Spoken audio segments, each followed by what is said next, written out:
Blog Talk Radio.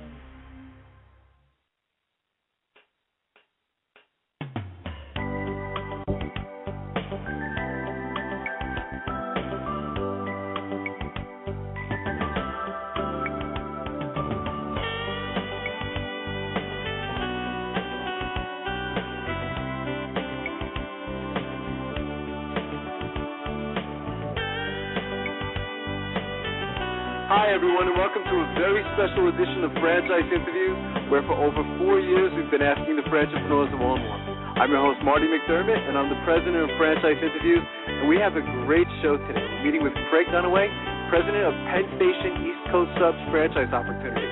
And PENN STATION is a fast casual East Coast style sub sandwich chain that has about 225 restaurants in 12 states. And that's coming up in segment 2 of Franchise Interviews. So stick around because we got a great show.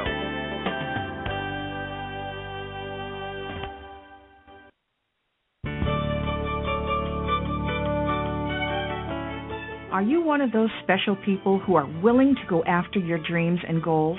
Are you ready to fulfill that dream of owning your own business with the security of a proven brand? The opportunity to take control of your future and own a Rita's Italian Ice franchise is within your reach. Rita's is seeking success-oriented individuals who are ready to make a change in their life, and Rita's offers unparalleled training and support to assure your success. And did you know the frozen treat industry is a recession-proof industry, and there are Rita's in 23 states currently with 540 stores open. Rita's Italian Ice has been around for 25 years and is listed as a top-performing franchise by the Wall Street Journal. Now here's the really good part. Rita's Italian Ice is a unique and amazing taste treat. It's smoother than a snow cone, and it combines ice with real fresh fruit. The real fruit adds dramatically to the taste, and it comes in over 40 flavors. The ice and fruit are mixed on site and made fresh daily, and it is delicious. You'll want to know more about this exciting and successful franchise opportunity. Go to www.ownaritas.com and get all your questions answered. That's www.ownaritas.com to take control of your dreams and future today. You don't want to wait any longer to be a part of this adventure. www.ownaritas.com.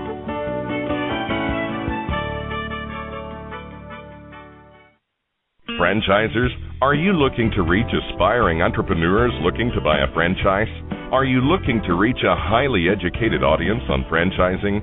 For over 4 years, Franchise Interviews has been giving an up-close, behind-the-scenes look at franchising and entrepreneurship through our website, franchiseinterviews.com, where you can hear and read interviews as well as get inside tips from some of the most successful sources in franchising. Check out our weekly franchise radio show, where each week you get to hear a new interview with franchisers, franchisees, franchise authors, franchise experts, and attorneys, and our podcast, Great Quotes in Franchising.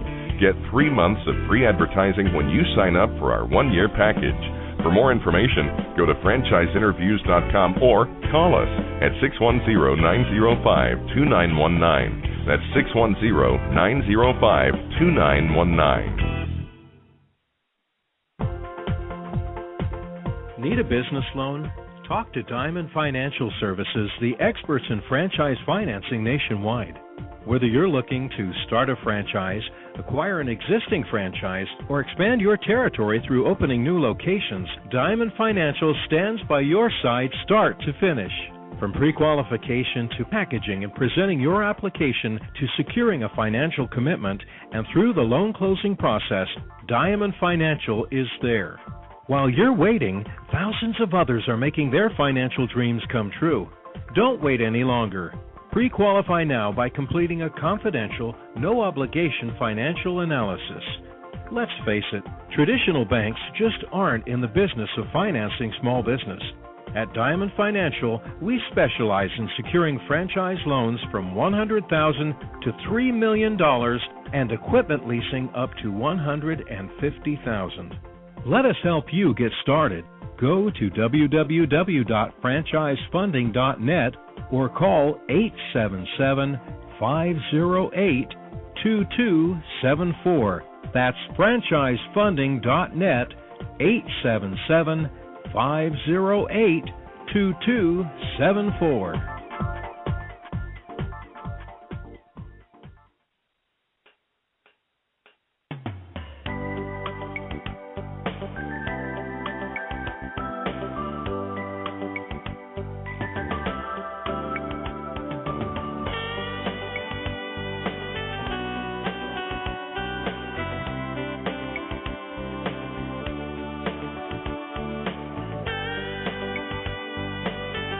Hi, everyone, and welcome back to a very special edition of Franchise Interviews, where for over 4 years, we've been asking the entrepreneurs one-on-one. I'm your host, Marty McDermott, and I'm the president of Franchise Interviews, and as we were saying earlier, we have a great show today. We're meeting with Craig Dunaway, who is the president of PENN STATION East Coast Subs Franchise Opportunity. And PENN STATION is a fast-casual, East Coast-style sub sandwich chain that has about 225 restaurants in 12 states. And projections call for 25 restaurants in 2011, with 325 total restaurants open by the end of 2013. So get ready to get hungry today. These shows, again, typically kill Don and I. They serve hot and cold subs, fresh, hand-cut, made-to-order French fries, hand-squeezed lemonade, and more. Consistently ranked as one of the top franchise opportunities in the United States by Entrepreneur Magazine, ranked number one restaurant franchise company by Success Magazine in its October 2000 annual ranking of the top 200 American franchises, ranked as one of the top 40 movers and shakers by Fast Casual in its 2007, 2008, and 2009 annual movers and shakers listings. So these guys have gotten some great accolades over the year. Here was some, Don and I were doing some research before the show that he sent me. And these were some, testimonials from their franchisees. Here's a couple of them. It says, after meeting with PENN STATION management for the first time, I was immediately impressed with their attention to detail and strong systems. Their continuous emphasis on the systems along with their solid return on investment has allowed me to grow with the concept. And that came from Bob Shillington. He is a franchise in St. Louis, or a franchisee, I should say. Let's see. We continue to be very enthusiastic about the opportunities that await us as a franchisee for PENN STATION. We see the commitment to excellence that is put forth from the franchisor in all aspects of the business. From the freshest of ingredients to detailed operational experience, PENN STATION gives you the playbook which can lead you to your success. That word, I circled it earlier on. If you remember, it was a couple weeks back. We met with an organization that helps with athletes or setting up athletes into franchising. And if you think about it, there's like this link or this correlation between, I guess you could say, sports and possibly franchising. And it kind of makes sense if you think about it, that athletes, most of their lives, because most of them started pretty young, following a playbook. They know how to follow a plan, and they also know how to execute, which is very important. So that word definitely stood out. Let's see. It says, this has resulted in a strong line performance and a generous return on investment. The PENN STATION brand is very recognizable in our markets and has set itself apart from similar concepts. We're looking forward to another outstanding 25 years of PENN STATION as a PENN STATION franchisee. Looks like that came from John Dorger, and he is, I think he's also in Cincinnati. Here's another one. I'm a 37-year veteran of the food industry, and I searched for 2 years for a restaurant franchise concept that would fit my financial investment, physical plan, return on investment, growth and operational parameters. Additionally, I was looking for a concept that offered a truly unique competitive difference with a strong reputation for excellence and loyal customer base. Equally important was having a franchisor that is dedicated to protecting the brand and excellent operations as a means to grow the business rather than market gimmicks. PENN STATION has met and exceeded all of these expectations. I like how this gentleman definitely did his homework. It sounds like he was looking for several years before he found that right opportunity. Here was another one. Every Wednesday, the Bengals ordered out and every Wednesday was Penn Station Day because of the great tasting sandwiches. As I was nearing retirement age in the NFL, I started looking for a nice young franchise opportunity. I like the idea of a medium-sized franchise where I could walk into the president's office and discuss things. That's not happening at McDonald's. I've been very pleased with my decision to invest with a Penn Station East Coast Subs. I can't tell you how often we get the question at franchise interviews, should I go with a big franchise opportunity or should I go with a small franchise opportunity or a medium? And there's advantages, of course, to both. One of the things I love about the smaller franchise opportunities, again, comparing it to like a McDonald's or a KFC or a Subway, is, as this gentleman said, try calling the president and see if you can talk to him about the franchise. See if he calls you back. Chances are he's probably not going to. You're not going to hear from him. So you'll hear from someone in franchise development, or someone in their franchising department. So, again, there's advantages and disadvantages. We actually have a whole clip in our Great Quotes in Franchising podcast that addresses that particular issue. And so if you get a chance, take a listen to that. You can go to franchiseinterviews.com, scroll down to the bottom, and hit Great Quotes in Franchising, and kind of get to hear clips from some like the highlights of the show from the last 4 years. So looking forward to today's show. August 18th, next week, again, we're going to get hungry again, fresh to order. We're meeting with Pierre Panos, who is the founder and Chief Executive Officer for the franchise. Fresh to Order F2O is an innovative franchise restaurant concept that fuses quality American cuisine, gourmet fresh ingredients, and fast service to offer incredible food service in less than 10 minutes for around $10. The company currently has 6 locations, and projections call for signing at least 5 multi-unit franchisees in 2011 with total commitments of 15 to 20 restaurants. So that should be a very interesting show. August 25th, we're meeting with Great Play. So we're kind of shifting gears a bit at the end of the month. And Great Play, this is an interesting opportunity. This is first opened in Stamford, Connecticut by fitness buffs Gile and Keith Comhigh. The franchise gym concept for kids offers fun-filled motor skills, sports skilled, and physical education classes for children ages 6 months through 5th grade, as well as birthday parties. There's currently 7 locations with 4 gyms opening soon. About 20 locations are expected by the end of 2012. Great Play is redefining the youth physical development category with an innovative new collection of programs delivered a patent-pending interactive arena. It gets you curious, doesn't it, what it is, that makes developing skills fun and easy for children. And we've packaged it all into a step-by-step blueprint to help franchisees turn their passion for youth fitness into a thriving business. So this should be very interesting. Looking forward to having those guys on the show, and that's going to be towards the end of the month. That's August 25th. We'll be meeting with Keith on that particular show. September 1st, hard to imagine we're saying September already. Right at Home, which I've probably mentioned on a dozen occasions since starting the show 4.5 years ago. It was one of the first interviews we did for our newsletter way back when. And Right at Home is a privately held provider of in-home elder care assistance. It was founded in 1995 by Alan Hagar, a hospital administrator who was concerned patients needed additional assistance after their discharge from hospitals. Right at Home generates more than $170 million in annual revenue through its 200-plus, it looks like, franchisees across the United States, the UK, and Brazil. Outlets are franchise-owned and operated, and staff-skilled professionals trained to provide home-based care for thousands of clients daily. Great franchise opportunity. I would say these guys were one of the first senior care franchise opportunities out there, but they did get in the game pretty early. It was back in 1999.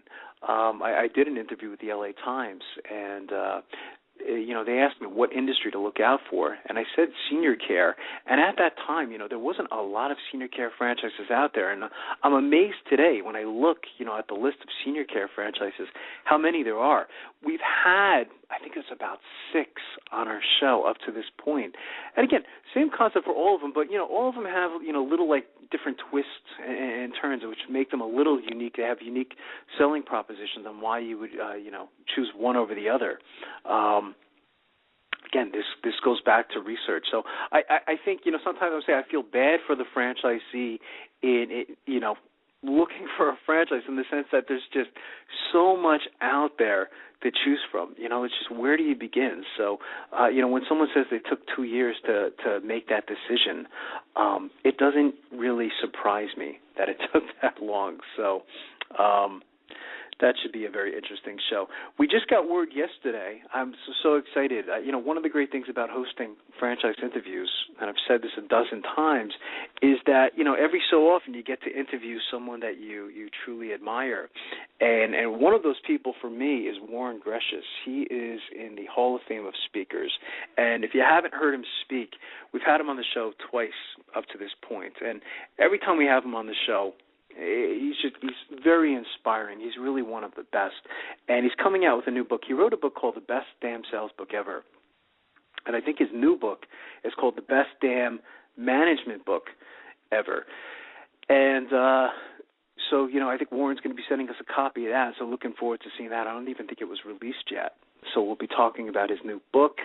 And just really excited to have Warren back on the show. So don't miss that one. We're going to keep talking about that every week as we get closer to that particular date. And that'll happen actually after our 5-year anniversary show, 250 shows, if you can imagine, up to this point. So just really incredible. Let's see, our last show was a very interesting show. We met with Juice It Up. We met with Frank Easterbrook, who's a very interesting individual. He has an incredible background when you talk to him. These guys were first launched in 1995. Juice It Up is a franchise smoothie and juice bar chain with more than 90 locations. The company anticipates opening between 6 to 10 new locations by the end of 2012. Their description, if you missed the show, they're a franchise smoothie and juice bar chain that specializes in blended-to-order fresh fruit smoothies, fresh squeezed juices, and other beverages served in a relaxed, friendly environment. Juice It Up combines fruit, proprietary fruit juices, non-fat yogurt, sherbet, and nutritional vitamin supplements to create smoothies that are consistently voted best tasting in blind taste tests amongst top smoothie and juice bar chains. So that was a great show. This is really a great business to go into. In the sense of you watching what trends are taking place here in the United States.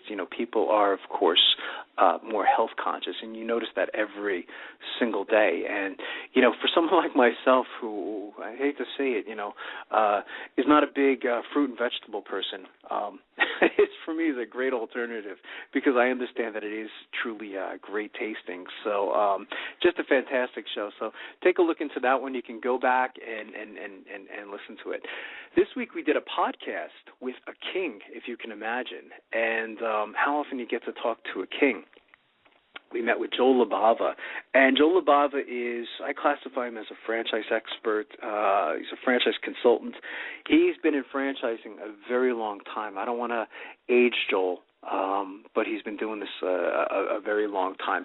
Knows so much about franchising. When you're in the game for buying a franchise, typically what you get is a franchise disclosure document. And Joel answers the question, well, what do you do once you actually get that? So I Hi, everyone. This is Marty McDermott from Franchise Interviews, and welcome to another edition of Great Quotes in Franchising, where each podcast you get to hear a great quote in franchising.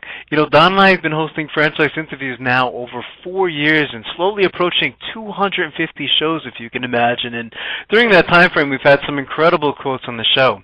Today, you're going to get to hear from a king. And how often do you get to hear from a king? We're going to be speaking to the franchise king, Joel Labava. And we had Joel on our show 2 times in the last 4 years, and he really is probably one of the most knowledgeable people on the topic of franchising. Of course, Joel gave his opinion on as far as like what to do once you get the FDD, the importance of first impressions. So listen to what Joel had to say. I think you'll be very interested.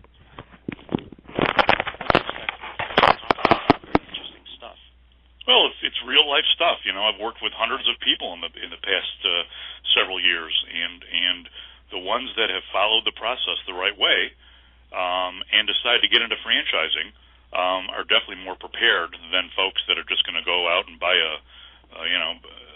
Subway or something. Nothing wrong with Subway, but to go out and buy a Subway just because they think it's popular, they don't do the research. The research is the key. Sure, absolutely. And I think most people, Joel, not to be condescending to our listeners, but I think they simply just don't know how to research, and it shows exactly like in a step-by-step process how to do all that, It's just so important, the research process. It is. It's intimidating. It is intimidating. It's a whole life-changing. It's a big investment, or it could be. And then you're getting all this information. Someone needs that coach, that person, that consultant to help them. So they call up a franchise. The FDD gets delivered to them. What do you suggest that they do from there, Joel? Well, they're going to get they'll reach out to the franchisor, and the franchisor hopefully will follow up within a day, and they'll get a packet in the mail, and the franchisor will ask them nicely to look it over, and then to schedule a conference call. Right. And that first conference call, I think, is one of the most important parts of the whole process. The franchisor isn't really doing any selling at that point.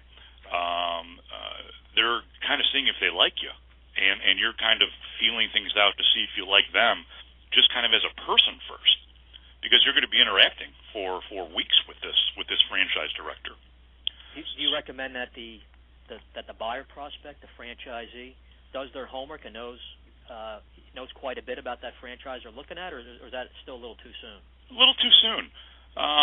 At first glance, people are attracted to certain franchise opportunities because they think they're popular, or they think that they're needed in their neighborhood, or they've heard about something. Just approach it with an open mind. Get the brochure, whether it's electronic or whether it's snail mail, and look over the brochure. Write some questions down as you go, and that way you're prepared for the conference call. But the research part, you're just at the beginning. See if you like what the franchise director has to say first. Right, absolutely. Yeah, I can't tell you how many times I've been in like a Dunkin' Donuts, Joel, or a Subway, and just standing on line, and then someone next to you says, "God, I wish I owned one of these." Wish I had one of these. Yeah. Right, just because it's the fact that it's crowded.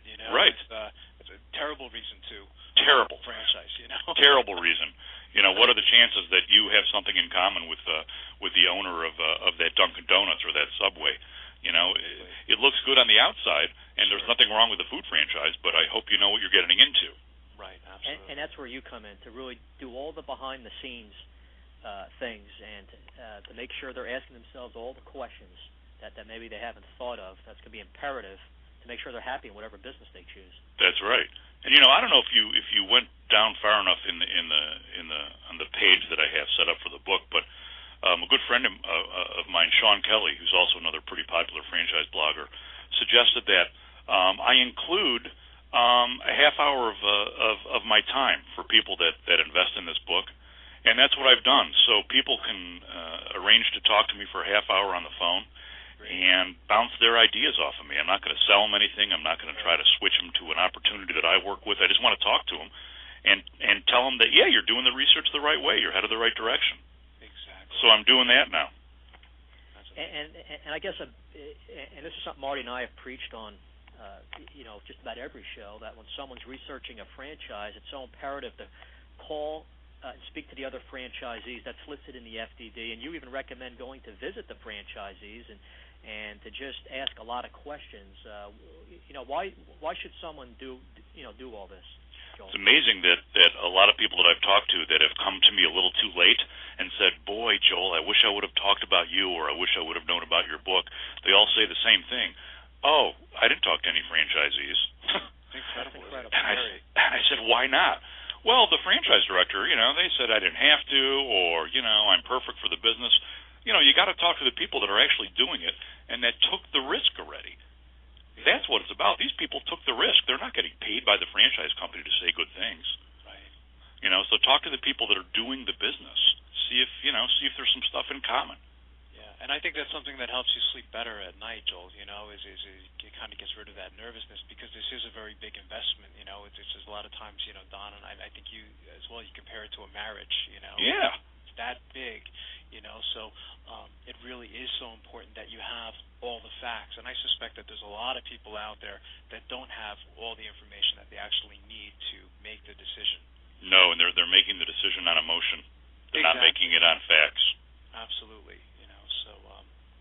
what's the percentage of people who eventually invest in a franchise? It was over 9.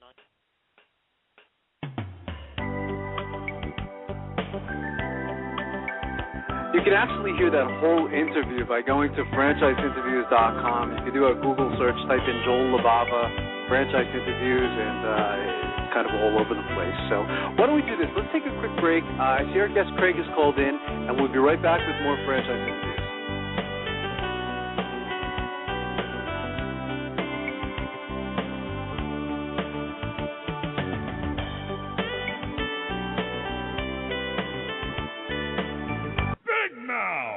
Okay, you've got my attention. It's a rare event in the world of franchising when an opportunity comes your way that can and will thrive in almost any economic environment. It's here, and its name is Big Mouth Advertising. Big Mouth. BMA is a leader in the exciting world of mobile media advertising. Why is mobile media advertising able to defy the economic cycles? The answer is obvious. In times of economic weakness, advertising is crucial for survival as the consumer dollar is scarce and the competition fierce. What is mobile media? It's the newest and fastest growing segment in the advertising world. Mobile media brings the message directly to the consumer. Mobile media goes to the consumer in traffic, where he eats and where he plays. It quite simply cannot be turned off or thrown out. And when you join the Big Mouth team as a franchisee, you are joining the best. The Big Mouth advantage is simple and successful. We invest in a strong infrastructure and in great people. As a franchisee, you have access to this entire system, including telemarketing, sales maximization, general and administrative support, design and creative services, even billing and collection services. All you need is a mobile media vehicle, a driver, and the willingness to create a financially sound and limitless business for yourself. There are no long-term leases to sign, no expensive build-outs, no office personnel to hire. You will be part of the Big Mouth advertising community and share its entire website and reception services, as well as its complete back-office services. This virtual office guarantees you the freedom to close those sales that will make you a success. We are so proud of our successes that we have voluntarily disclosed our revenue statements. Now, how many other franchises are doing that? Even in these historically rough financial times, Big Mouth Advertising has become a dominant force in the mobile media industry. Join the Big Mouth team and take the first step toward financial freedom. Please call Ron at 888-98-GO-BIG. That's 888-98-GO-BIG. Big Mouth!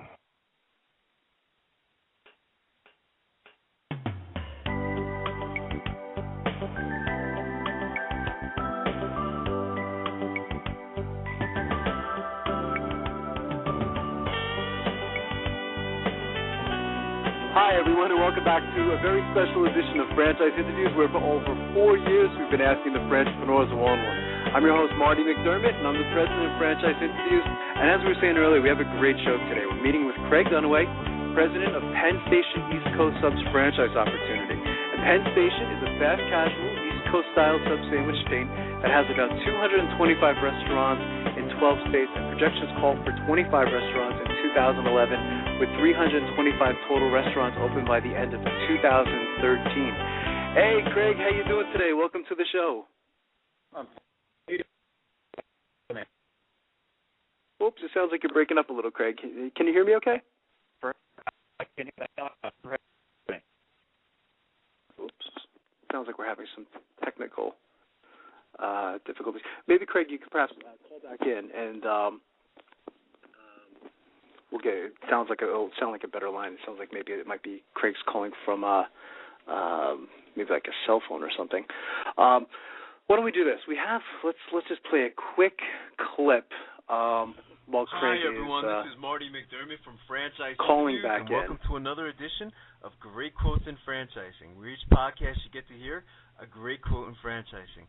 You know, Don and I have been hosting franchise interviews for over 2 years now, with over 110 shows, and during that time we've had some incredible quotes on our show. Today you're going to get to hear from Barry Falcon, who's one of the founders of the Shelf Genie franchise concept. And, you know, a lot of times if you're a listener to our show, you know that Don and I compare franchising in many instances to a marriage, not to diminish the sanctity of marriage, but it really is, in some instances, that big. Barry had a wonderful quote. We're going to call this podcast Date a Little, and I think it's going to make a little more sense as we dive deeper into it. So enjoy. Let's see. I think so we'll play that clip at the end of the show. Let's see if I can bring Craig back in. Hey, Craig, can you hear me now? Yes, sir. Can you hear me? Okay, I hear you perfect. That sounds so much better. Thanks, Craig. It's great to have you on the show. We're excited to have you today. You know, these shows typically make us a bit hungry, but I wanted to congratulate you on the success of Penn Station, Craig. We see in the beginning of the show we were announcing, I guess you guys were consistently ranked as one of the top franchise opportunities in the United States by Entrepreneur Magazine. You guys were ranked #1 restaurant franchise company by Success Magazine, ranked as one of the top 40 movers and shakers by Fast Casual for many years. So congratulations on all that. I mean, I think that's fantastic. It sounds like you're doing a very good job over there. Well, I appreciate that. We really attribute our success to a couple of different things. It's I think first and foremost it's our franchisee base, because they're the ones on the front line every day. And then I think secondly it's a consistent product that our franchisees serve to consumers. Yeah, and it's funny, you know, we were reading testimonials from your franchisees in the beginning of the show, you know, and that seemed to be the theme of Penn Station. You know, there was something interesting. There was one of your franchisees, I think it was Max Montoya. He was saying that he liked the idea of a medium-sized franchise where he could walk into the president's office and discuss things, you know, and he said you can't do that with McDonald's and you can't do that with Subway. And you know, we tell our listeners all the time, Craig, we say try it, you know, try calling the president of McDonald's up and you know, see if he can answer a question about the franchise, and you'll never get him to call you back, you know. So I think that's, again, another great advantage of going into, you know, a medium size type of franchise like yours. Well, we believe that the key to any successful relationship, we strongly believe, is communication. And everyone at Penn Station has an open door policy with respect to our franchisees. We've got a franchisee advisory council, which is a consortium of 5 ladies and gentlemen from different regions of the country. And the reality is most of the changes that come through the system come from our franchisees. You know, we listen to their questions and their concerns, and, you know, we don't do everything that they want to do. We first and foremost, we have to have an eye on the integrity of the brand, and sometimes smaller franchisees have pet projects that they like that, you know, for the greater good of 225 restaurants, as you mentioned, may not be the best thing, but we listen and evaluate every idea, regardless of its merit, frankly. Yeah, that's so important. We would like to ask our guests where you're calling from this morning, Craig. I'm calling from our corporate offices in Cincinnati, Ohio. Okay, fantastic. And I know you have an interesting background. If you could just tell our listeners, you know, maybe a little bit about what you were doing before, you know, coming to Penn Station and working with the organization. Well, my background actually came through the world of public accounting. I was a partner at a regional accounting firm in Louisville, Kentucky, one of the largest regional firms at the time, and I practiced public accounting for 15 years. Wow, that's great. Well, my segue into the restaurant industry was actually in the mid to late 80s. I became a Papa John's franchisee. Another gentleman and I who has since moved on and is doing other things, he and I became Papa John's franchisees very early on in that concept. And when we became franchisees, we were one of the first franchisees to enter the Papa John's system. So fortunately, I was able to see a very successful concept start from the ground up. It's interesting. I would say it's a good sign when a franchisee, their background was they were an accountant in their previous life, you know, because that says a lot, you know, because they know how to read the financial statements, you know, so they know that they're onto something, you know. So I think that's a great sign. The Penn Station has an interesting history. Could you tell our listeners a little bit about the history of the company? Sure. Our founder and CEO is a gentleman by the name of Jeff Osterfeld, and Jeff comes from a family of entrepreneurs. And Jeff went to Miami University and graduated in 1982. And while Jeff was in school, he had to do a research project, and he just happened to pick a restaurant concept, and was, I don't want to say he was fascinated by it. I think intrigued is a better word. And when Jeff graduated with that eye on a family of entrepreneurs, he saw his buddies going to work for large companies and being transferred all over the country, and Jeff said, man, this is just not for me. So in 1983, he opened Jeffrey's Deli up in Dayton, Ohio. Jeff's a bright guy, but I think at the time he wasn't sure what he was doing. He just knew he wanted to work for himself. Right. And he played around with that for a couple of years, and what wound up happening, it was a little bit serendipity. What happened for Jeff is one of our competitors at the time opened up in the mall where Jeff was, and suddenly there was a line outside, of their stand with people ordering cheesesteaks. And at the time, Jeff didn't even know what a cheesesteak was. He was selling deli items. And that really was the start of Jeff saying, "Hey, I'm going to research this and find out what a cheesesteak and what East Coast subs are all about." Wow, it's a great story. It's kind of like something I think our listeners can relate to now. I mean, we've seen, Craig, a lot. I know you've seen it. A lot of people downsize from, of course, corporate America. And it seems like, in doing the research, that a lot of people are hesitant to go back to corporate America. So I think franchising might be an alternative for a lot of these people. Have you seen that? We've seen a little bit of it. I think that when I was listening to I was actually listening to the last gentleman you were interviewing, and I think that franchising is a great opportunity for people, but I think that people have to be cautious when they leave a big job in corporate America to go into say the restaurant industry. It's different and it's unique, and it's not an intellect thing. It's just a different type of job. You're very grassroots and getting dirty every day.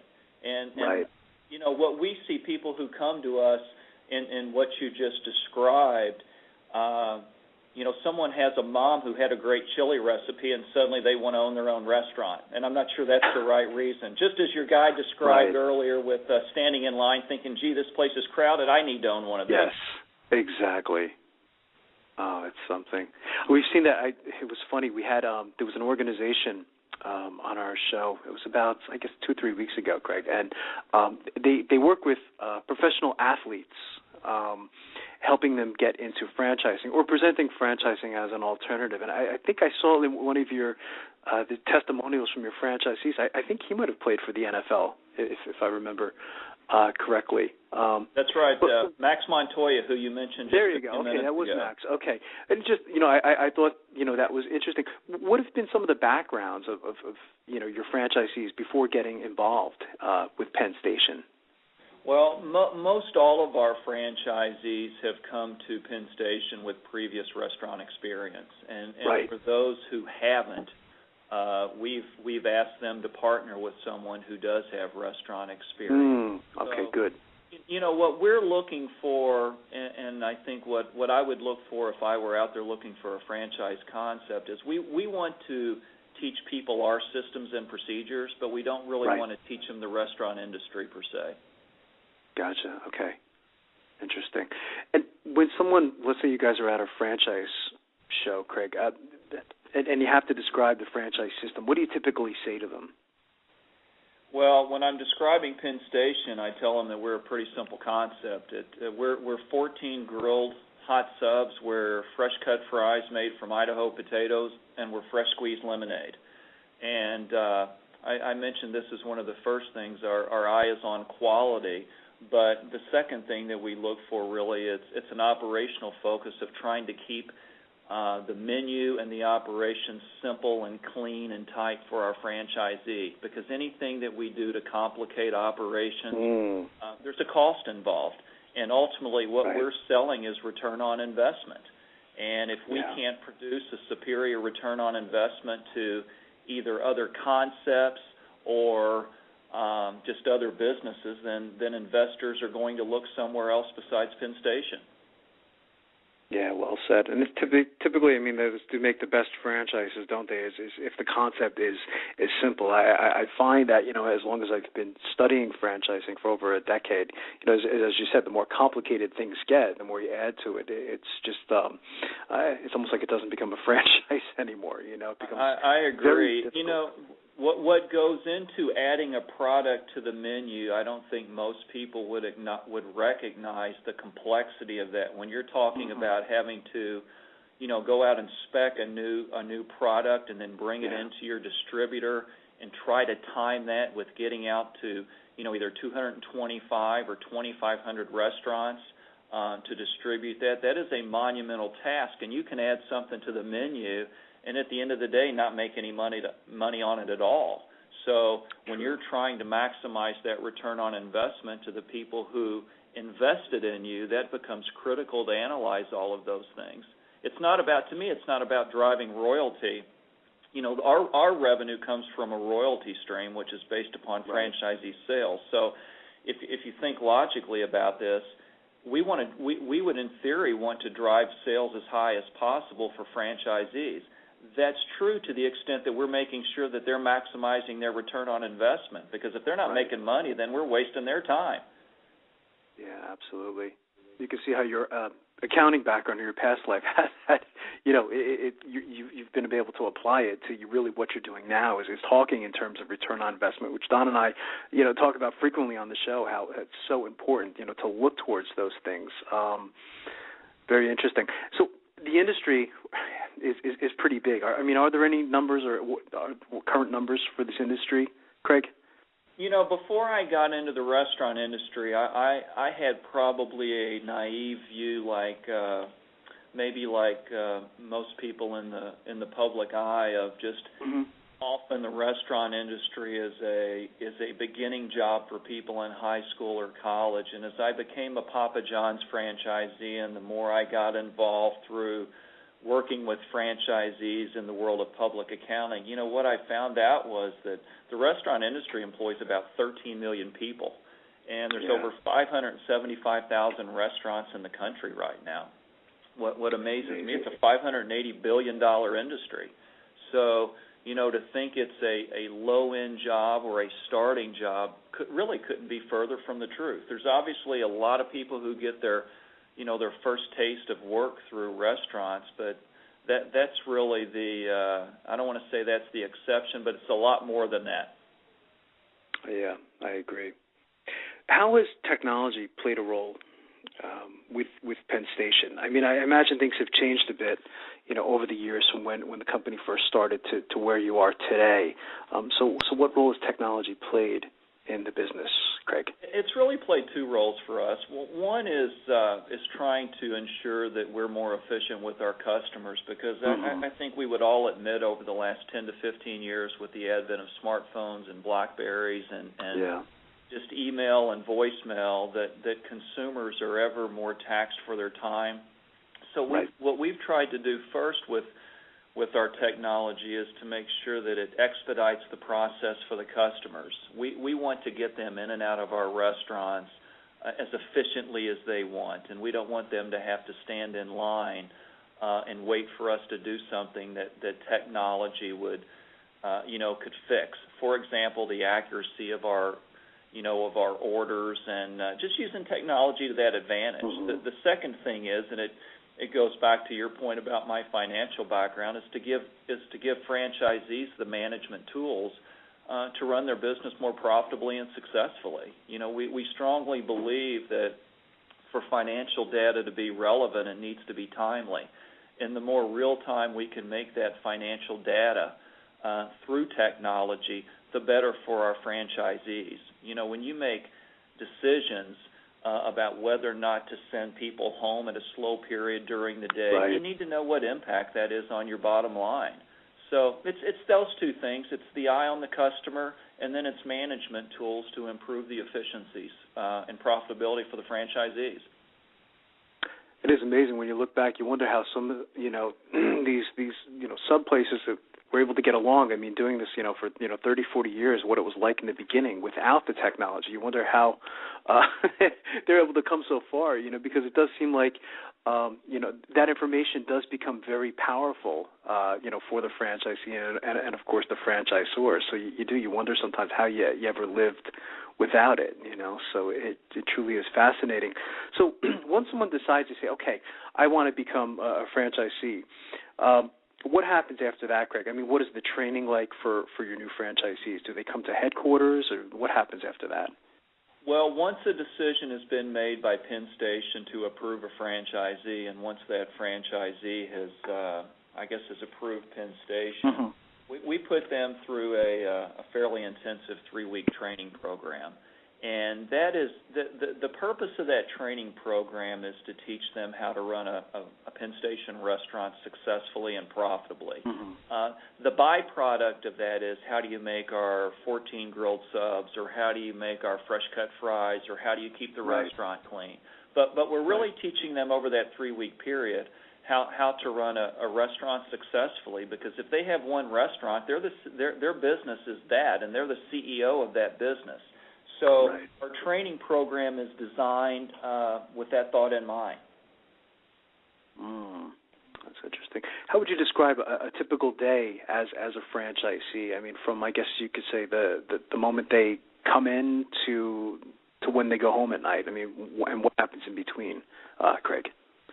Well, most of our franchisees are multi-unit franchisees, meaning that they either started with one restaurant and went to more than one, or they came in with an eye on wanting to open multiple units out of the gate. So what we try to teach them in the training program and throughout is to let systems and procedures dictate what they do on a daily basis, because as franchisees continue to grow, when you get one restaurant, you can typically outwork most of the problems, but as you expand to a second and a third, there are only 24 hours in a day, and you need to let systems and procedures dictate what you do, and when you do that, you wind up being proactive and anticipating problems as opposed to being a fireman putting out problems all of the time. Right. So what our franchisees spend a lot of time doing in the morning is reviewing and evaluating their numbers. They're looking at sales trends. They're looking at labor, and they're ensuring that the profitability within their business is there, because our business comes in $7.50 increments. So you need to ensure that you're being efficient with that. The second thing that they do throughout the day is they spend a lot of time engaging their guests, and they spend a lot of time engaging their crew. Our most important asset is people. I don't want that to sound cliche-ish. It's the person on the front line taking care of a customer over a 15-minute period. So our successful franchisees spend a lot of time ensuring their employees are properly trained on how to treat the guest, and they're spending a lot of time with their guests to make sure they were treated the way they'd want to be treated. Interesting. It's really so it sounds like I was going to say, Craig, the characteristics then, I guess, of a franchise is probably something else you guys look for as well is I guess you could say, strong interpersonal skills. In addition to having that restaurant experience, is maybe perhaps management skills or interpersonal skills, or, of course, strong communication skills, I guess, would come in handy to be a Penn Station franchisee as well, would you say? Absolutely. It's really an interesting, there's somewhat of a dichotomy of what you want. You want someone, as a franchisor, we want a franchisee who is an independent thinker. We want them to be able to fix and resolve problems on their own. But at the same time, we need someone who's an entrepreneur who is willing to follow systems and procedures, because if you've got if you've got 75 or 750 franchisees out there being rogue and doing their own thing, they may be successful, but you don't have a brand. And a Penn Station cheesesteak needs to taste the same in Richmond, Virginia as it does in Cincinnati, Ohio. Or pick a big brand we know, McDonald's. They need to make sure the Big Mac in Bangor, Maine tastes the same as it does in Boise, Idaho. It's about consistency. Well said. What about the location factor, Craig? I mean, what kind of space do your franchisees look for? How much space do they need, and what is, like, I guess you could say, the ideal location? You know, the ideal location, I think picking sites is part art and part science. You're looking from a square footage standpoint anywhere, for Penn Station at least, between about 1,600 and 1,850 square feet. Okay. What you need to recognize, if you go below that, it makes it very inefficient because people are stepping on top of each other. And right. If you go much larger than that, rents are expensive, and when you're paying a cost per square foot, that can cost you a lot of money over a 20-year lease. So you're looking for ingress, egress, which is the ability to get in and get out of the space. Right. You're looking for great visibility and traffic flow. I don't think traffic flow is the end-all, but you certainly want to make sure you're on a thoroughfare where people are driving up and down the road. And typically what we look for is we look for an end cap space. You want something so that when people are going past the building, they can see glass and they can see inside and they can see a lot of activity. I think nothing sells cheesesteaks more than a line where people are driving by and they see a line of customers and they think, wow, this place must be pretty good because there's a line out the door. I agree. Well said. So the majority of our listeners are aspiring entrepreneurs looking to buy a franchise. Craig, what would you say to them from all your business experience and being involved in franchising? What advice would you give to them? Well, I think first it's a marriage. When you spend as a prospective franchisee, when you're investing hundreds of thousands of dollars with someone, you need to recognize that you're going to be in business with them for 20 years. Yeah. And if you go into that thinking that you're going to change the mindset of the franchisor, or if there's something you would like to see on the menu that they don't have that you can convince them, that more than likely is not going to happen. So I would want to know, it's a marriage. I would want to feel very comfortable with the person who I'm going to be working with over a 20-year period. And I would want to understand what their long-term goals are. There's concepts out there in the restaurant industry that I'm not sure they spend as much time focusing on making the restaurant successful as they focus on maybe selling restaurants. And I think that there's a difference between the two. It doesn't make anyone right or wrong, but you need to understand what the long-term goals are of that concept and what their intentions are. I would look to that. I would look to how well they communicate with their franchisees. And as your first guest said, I would want to talk to other franchisees and get a feel for the climate with, are the other franchisees, do they feel positively about the leadership? Do they feel positive about the brand? This is what the concept told me. Can I take that to the bank? If the leadership of the company tells me something, do you question it? Do you challenge it? Or do you know it's gospel? And I think one of the most important things that I would look to that,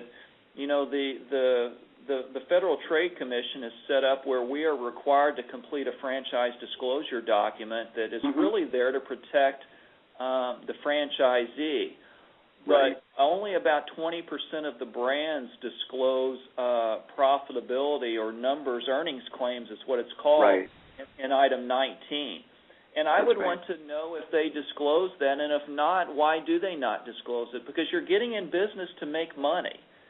That's why you're investing your capital and your hard-earned money. So I would want to know if they did not disclose earnings, why is that? So it sounds like you guys disclose it then, Craig. We absolutely do. So you guys are one of the 20%, which is great. Yeah, absolutely. I think that's great advice to any aspiring entrepreneur looking to buy a franchise. Fantastic. So we know a little bit about your plans for the future. We see that there's going to be some growth taking place with Penn Station. What else? Any other plans for the future? Well, the growth that we try to aspire to out of Cincinnati, Ohio, is a concentric circle. We don't believe that it's prudent at this point to jump all over the country. When you go out of Cincinnati and open up into a new market, there's really three things that you need. You need logistics, which is the ability to get the food to that restaurant. You need brand recognition, and you need the ability for Penn Station to help and support you through oversight. And the further away we go outside of Cincinnati, the more difficult that becomes. To specifically answer your question, we're in approximately 25 major markets right now. Right. And there's about 5 or 6 of those where we really feel that we can grow a lot over the next 3 to 4 years. Chicago, Kansas City, which we're just getting ready to go into, Charlotte, North Carolina, Richmond, Virginia, Pittsburgh. Those are markets that have the ability to open anywhere between 20 and 30 Penn Station. You take Chicago's a huge market, obviously. Oh, yeah. We've got 3 restaurants in the greater Chicago area. Chicago's a 150-store market for us. Yeah. So what we do, I've said many times, we're selling return on investment. It becomes a numbers game. If you have 2 restaurants in Charlotte with the ability to open 25, those 3 bullet points that I mentioned of logistics and brand oversight and helping franchisees, that becomes much easier once you're in an existing market. So it will be staying in that concentric circle somewhat. That's great. What's the best way, Craig, for our listeners to get more information on becoming a franchisee? Any websites they can go to, any phone numbers they should call? Well, if they're interested in Penn Station, what I would recommend they do is go to PENN-station.com. That explains a lot about who we are and what we do and why we do it. The website discloses some information with respect to financial requirements and again, with thinking about what I said about a marriage, who we are and how we think, and what we look for in franchisees also. Absolutely. And you guys have a great website, by the way. It's very informative. There's a lot of great information on there. So I want to thank you again, Craig. You've been a fantastic guest, and Don and I are going to watch you guys, and we'd like to have you come back next year, if you like. We'd love to do that. Penn Station, appreciate the time you guys took to speak with us today.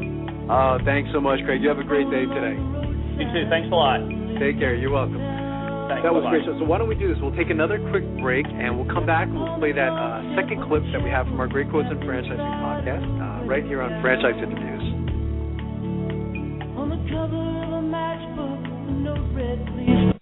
Franchise Interviews.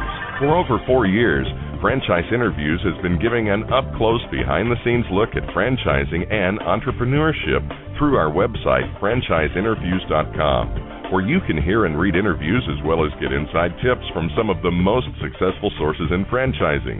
Check out our weekly franchise radio show, where each week you get to hear a new interview with franchisers, franchisees, franchise authors, franchise experts, and attorneys. And don't forget to listen to our podcast, Great Quotes in Franchising. For more information, go to franchiseinterviews.com or call us at 610-905-2919.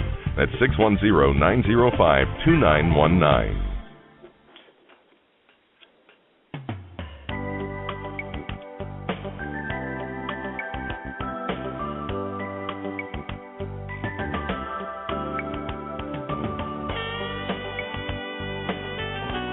I want to thank Craig Dunaway again, president of Penn Station East Coast Subs Franchise Opportunity. It's just a great franchise, and we're going to keep our eyes on it. Again, as we said, Don and I will have them back, and we'll invite them back next year as they continue to grow. So what do we do is we have another clip that we're going to play.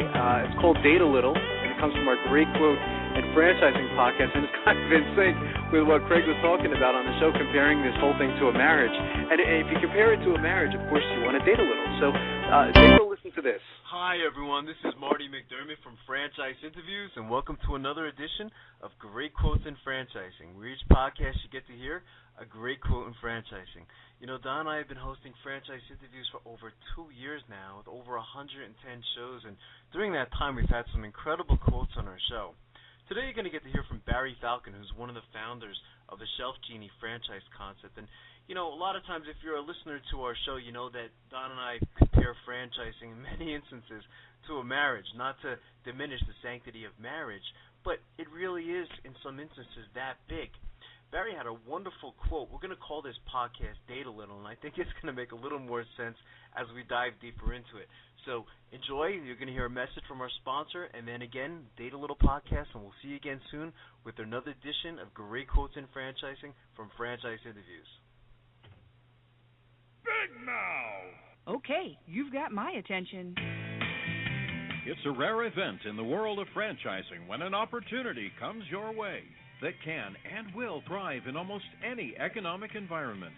It's here, and its name is Big Mouth Advertising. Big Mouth. BMA is a leader in the exciting world of mobile media advertising. Why is mobile media advertising able to defy the economic cycles? The answer is obvious. In times of economic weakness, advertising is crucial for survival as the consumer dollar is scarce and the competition fierce. What is mobile media? It's the newest and fastest growing segment in the advertising world. Mobile media brings the message directly to the consumer. Mobile media goes to the consumer in traffic, where he eats and where he plays. It quite simply cannot be turned off or thrown out. And when you join the Big Mouth team as a franchisee, you are joining the best. The Big Mouth advantage is simple and successful. We invest in a strong infrastructure and in great people. As a franchisee, you have access to this entire system, including telemarketing, sales maximization, general and administrative support, design and creative services, even billing and collection services. All you need is a mobile media vehicle, a driver, and the willingness to create a financially sound and limitless business for yourself. There are no long-term leases to sign, no expensive build-outs, no office personnel to hire. You will be part of the Big Mouth advertising community and share its entire website and reception services, as well as its complete back-office services. This virtual office guarantees you the freedom to close those sales that will make you a success. We are so proud of our successes that we have voluntarily disclosed our revenue statements. Now, how many other franchises are doing that? Even in these historically rough financial times, Big Mouth Advertising has become a dominant force in the mobile media industry. Join the Big Mouth team and take the first step toward financial freedom. Please call Ron at 888-98-GO-BIG. That's 888-98-GO-BIG. Big Mouth! We have over 50 locations. A lot of times, people don't want to invest until they feel comfortable with the people at the top. So imagine you guys doing a good job in that area. Well, we have Discovery Day, and I think you mentioned, it is a marriage. So people have to get along with Alan and I, basically, because we're leading the company at this point, and so it is part of a relationship. We bring them in for Discovery Day and spend a whole day with them and talk to them, and also learn a little about their background, what their needs are, what they're looking for, and not everybody is a good fit on either side. They might not like us, and we might not like them, but so it's not always a good fit. But sometimes you date a little before you get married, and so we're looking for long-term relationships. So it's a 5-year franchise agreement with renewals, and we're looking to keep that going. So staying on that topic, as far as it has to be a right fit on both sides, what are the type of characteristics that you look for in a franchisee, Barry? Well, we look for somebody that has a smile on their face with a little outgoing personality and understands sales and marketing. And so and they have to understand that advertising and marketing is an investment, not an expense. So folks that see that and are either have run businesses before or just understand business and done in home sales, just any kind of business experience is really great. We have an extensive training program, but conversely, somebody that came out of being a CPA, maybe not our ideal candidate if they're just looking at expenses and how to cut costs versus how to grow the business. And so we really like to have people that are outgoing, like to deal.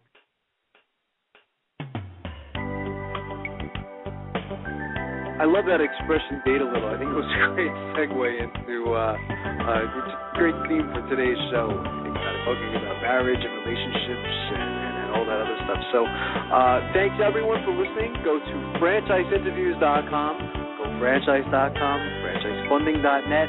You can listen to our shows on live365.com now by going to franchiseinterviews.com and clicking the live 365.com link. And again, we have another great show next week. So thanks everyone for listening, and we'll see you soon.